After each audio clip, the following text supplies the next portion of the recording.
E agora a gente recebe Lígia Oliveira e o produtor Gabriel Ortiz para comentar as semifinais da Copa das Confederações. Boa noite, sejam bem-vindos. Boa noite. Que jogo bom é esse, né, do Brasil? Vocês gostaram desse jogo? O que vocês acharam da atuação da seleção? Lígia, vou te dar a palavra primeiro. Olha, eu gostei muito da atuação. Eu acho que, assim, tiveram alguns erros, foram cometidos. Eu acho que o jogo foi muito mais pegado do que a gente achava que era. A gente achava que o Brasil ia passar muito mais fácil, né? A gente acabou passando por alguns apertos. Teve algumas pessoas que foram mal no jogo, e para mim foi o Davi Luiz. Eu não gostei da participação dele, nem do Hulk, que estava vindo bem nos 3 jogos. Por que você não gostou da participação do Davi Luiz e do Hulk, Eu acho o Davi Luiz, ele fez o pênalti e para mim ele jogou muito mal. Ele só bateu. Ele não jogou direito. E o Hulk, ele não jogou nada. O Hulk, ele não conseguia acertar um passe, não conseguia acertar um chute. Ele perdeu todas as bolas que iam para o ataque.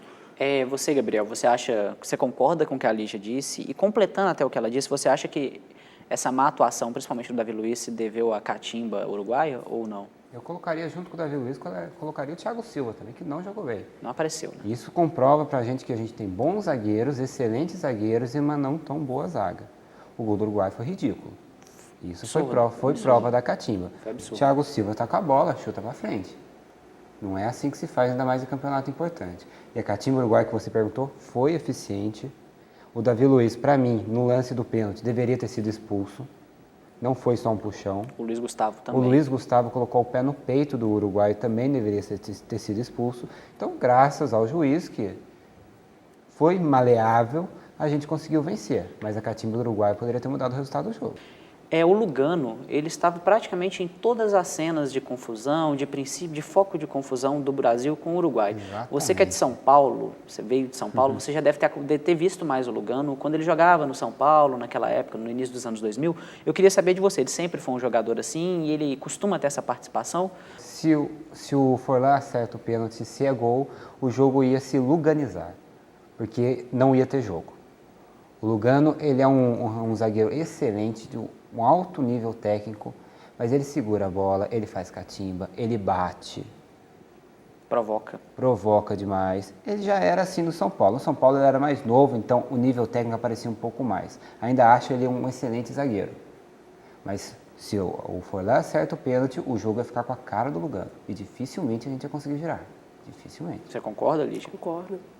Eu vou passar. Mas não tirando a boa atuação do Lugano, viu? Dentre os jogos dessa Copa, foi a melhor atuação do Lugano. Não tentou matar ninguém. Ele sempre tenta matar um. Agora eu vou dar um pulo. Falando em volantes que sabem jogar muito bem, eu vou dar um pulo lá para Fortaleza no jogo entre Espanha e Itália. Tava calor, né? Porque tem o Pirlo e tem o Xavi, que são dois meias, mais para volantes, porque marcam muito também, que jogam muito bem. O que vocês acharam desse jogo entre Espanha e Itália? Fez jus a uma semifinal entre duas seleções de tanta tradição ou foi um pouco morno, apesar do calor? Olha, eu acho que rompeu com todas as expectativas, né? Todo mundo achou que a Espanha ia atropelar a Itália. Sem o Balotelli, né? Exatamente. O Balotelli é a força de ataque da Itália, né? Então, assim, todo mundo achou que eles iam realmente atropelar e ia ganhar com certeza. E aí a Itália conseguiu segurar, jogou muito melhor no primeiro tempo. A Itália jogou muito mais que a Espanha no primeiro tempo. Assim. Criou todas as oportunidades. Todas as oportunidades. Não conseguiu finalizar porque faltou aquele atacante. O atacante que ia lá, chegava na área, batia pro gol e fazia. Quem seria? O Balotelli, que está em Milão, infelizmente.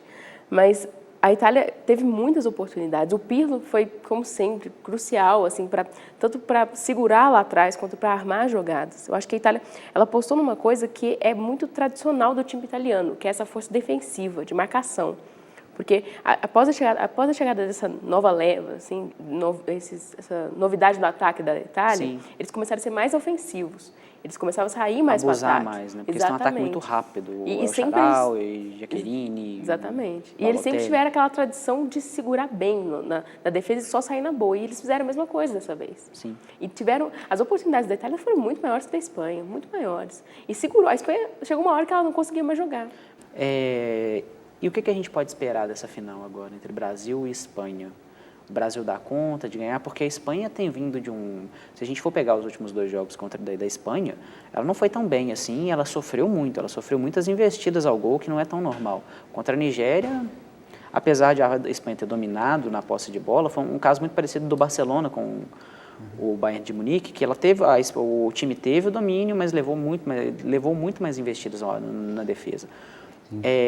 E contra a Itália foi a mesma coisa, a Espanha dominou, mas foi quem tomou os piores ataques. Vocês acham que o Brasil tem chances? Como que vai ser? Vai ser um jogo muito intenso? O calor do Rio pode atrapalhar um pouquinho a seleção espanhola e nos ajudar? Eu acho, sinceramente, que o jogo de ontem ajudou muito o Brasil.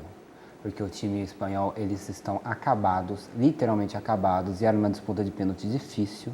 Foi decidido no 7º pênalti. Então, eles não vêm bem. Eles estão com o Soldado machucado, Fábricas machucado. Até aí tem bons repositores, mas eles vêm numa condição física pior do que a seleção brasileira. O calor do Rio talvez não atrapalhe tanto, porque o jogo é às 7 da noite. Mas, com certeza, fisicamente eles vêm pior. Agora, uma coisa que a gente tem que tomar cuidado é que não é uma decisão para ver qual é a melhor seleção do mundo. Não. O time brasileiro está longe disso, o time espanhol é o melhor time do mundo, o time alemão, o time italiano, o time inglês talvez estejam na frente do nosso ainda. A gente é um time em formação, mas que está jogando muito bem essa Copa e está com grandes chances de levar o título. E Lígia, você que está caladinha aí, você acha que é um bom teste para a Copa do Mundo, a Copa das Confederações, ou não dá para considerar, ou a gente considera? Em que medida que a gente pode considerar? Olha, eu acho que ainda está muito cedo para falar, né? O time, igual ele falou, tem formação. A gente não tem entrosamento nenhum ainda. A gente vai pegar uma Espanha que está muito entrosada, que joga sempre junto. E a gente está com um time muito novo, é um time muito recente. Poucas pessoas têm experiência de competições grandes dentro do nosso time. Mas eu acredito assim, é uma seleção já quase formada. Eu acho que o Filipão não vai mudar muita coisa na Copa do Mundo. E eu acho que vai ser uma final, assim, muito importante para dar credibilidade para o torcedor. Eu acho que se o Brasil ganhar a Copa das Confederações em cima de uma Espanha, o torcedor vai vir na Copa do Mundo com muito mais, apoiando muito mais o time, sabe?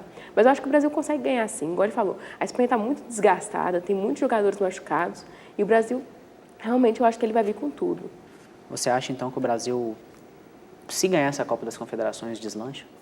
Acredito que sim, acredito que sim. O que é muito perigoso, né? Porque a gente ganhou as 2 últimas e foi um fracasso. E o Brasil tem um saldo bem positivo, né? Um retrospecto muito positivo no Maracanã.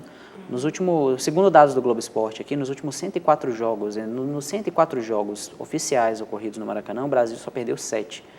Um aproveitamento de quase 78%. Será que dá para manter escrita contra a Espanha ou também não dá para confiar tanto? Dá para manter, mas também se perder vai ser a 8ª derrota. A gente vai ter perdido de qualquer jeito. Então, eu acho que esses números enganam bastante, mas o Brasil vai como favorito e, para mim, ganha o título. Eu não achava no começo da Copa, mas eu também não. Que está jogando bem. E a Espanha baleada como está, é bom a gente frisar isso, a Espanha não vai vir inteira, eu acho que o Brasil ganha o título. E o terceiro colocado? O terceiro colocado, uma coisa interessante, o terceiro colocado, o jogo vai ser 1h da tarde em Salvador. Isso é contra o Estatuto do Torcedor aqui no Brasil. Quando decidiu o Salvador como sede, sabia-se do horário. Não faz sentido, 1h da tarde na Bahia não pode ter jogo de futebol, é perigoso. Eu acho que a Itália, até como a Espanha, vem muito baleada, eu acredito que o Uruguai vai sair um pouquinho melhor, porque a Itália está com jogadores desgastados, o Pirlo não aguentava mais nada ontem, não tinha o centroavante, o El Shaarawy não tem jogado, não tem o Balotelli, o Uruguai vai se dar melhor. Mas realmente, colocar o jogo para Salvador 1h da tarde... É uma sacanagem, né? Muita sacanagem. Literalmente uma sacanagem, me desculpe o termo. Talvez se tivesse trocado o jogo de Belo Horizonte. Não só com o torcedor, mas com os próprios atletas mesmo, porque e são duas seleções pouco acostumadas ao calor. Exatamente. O Uruguai está acostumado mais com o clima frio e o italiano também. Gente, eu vou encerrar por aqui a entrevista. Muito obrigado. Boa noite. Boa noite. A edição de hoje fica por aqui. Bom final de semana para você.